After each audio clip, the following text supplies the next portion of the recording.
The familiar scraping sound of sandpaper on wood, a sound from childhood that you rarely hear nowadays. But the day before yesterday, I was walking past my neighbor's garage and heard this familiar melody. Someone was methodically scraping sandpaper against wood. I peek in. Old man Mikolich is restoring an old chest of drawers. Next to him stands his grandson, about 15 years old, fidgeting with his smartphone in his hands, glancing at his grandfather with a silent question. "Grandpa, just buy a sander," says the kid. "Why torture yourself with your hands?" "With my hands, I can feel every fiber here, every irregularity. This isn't just about stripping wood, it's about putting your soul into it." But this simple sandpaper in the grandfather's hands is an entire story that began with shark skin and ended with an industrial revolution created by an ordinary 12-year-old boy. But let me tell everything in order. Did you know that sharks were the first manufacturers of sandpaper? Their skin is so abrasive that it can leave burns if you run your hand against the scales. Ancient craftsmen quickly understood. Dried shark skin was the ideal material for grinding. It was called shagreen, and Japanese swordsmiths used it to polish katana handles. But even earlier, in the 13th century, Chinese craftsmen created the first true paper sandpaper. They crushed seashells and river sand, mixed them with natural resins, and applied the mixture to parchment. Imagine, 700 years ago, the Chinese were already mass-producing abrasive materials. In medieval Europe, weaponsmiths and armorers weren't sitting idle either. They used everything that could polish, from crocodile skin to crushed glass on leather. But this was handcrafted work. Making each sheet took a tremendous amount of time. A craftsman had to first tan the leather in a special way, then carefully sift glass powder by particle size, and only then apply it to the base with natural glue made from bones and horns. By the 18th century, European craftsmen had learned to make glass paper. They glued crushed glass onto thick paper, but the process remained painfully slow and expensive, and it lasted practically no time at all.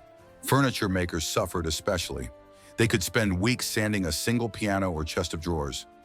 Every detail needed to be brought to perfection, and the tools were primitive.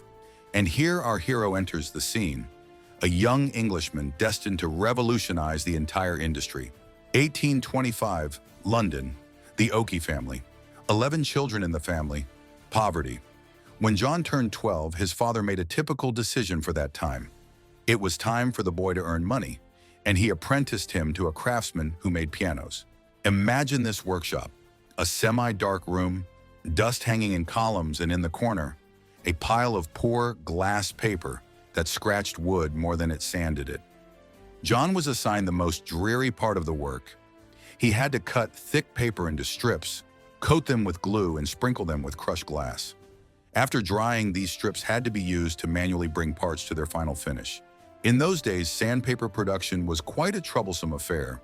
You needed to know how to properly crush glass to get particles of the right size, how to mix glue of the right consistency, how to apply abrasive in an even layer.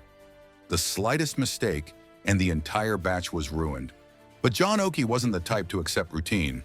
It took him just one day to understand. The system worked terribly.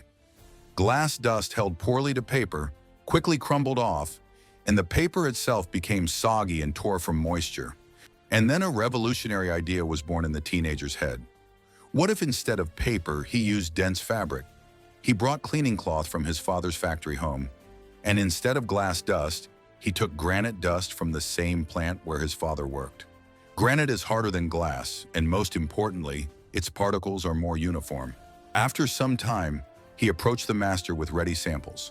The master first distrustfully turned the strange fabric paper in his hands, but when he ran it across wood, silence fell in the workshop. The sandpaper worked like a charm. The master raised his eyes to John, and in that look was understanding. The boy had just changed everything. But the most brilliant part was something else. John understood how to automate the process. His method allowed the use of machines, cutting fabric, applying glue, and sprinkling abrasive mechanically, not by hand. He invented special presses for uniform distribution of abrasive in drying chambers to speed up the process. By 1833, John was only 20 years old. He already had his own production facility in London.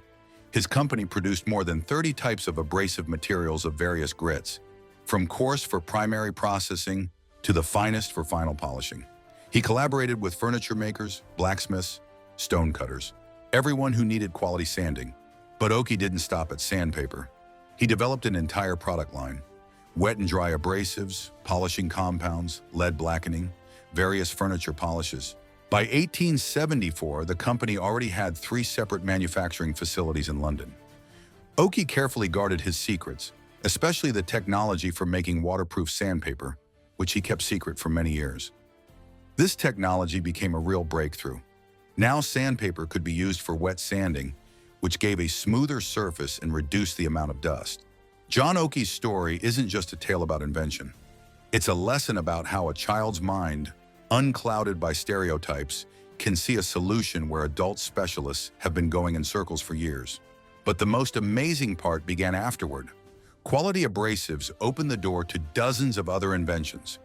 Do you know where else the technology of applying hard particles to a base came in handy? In match production.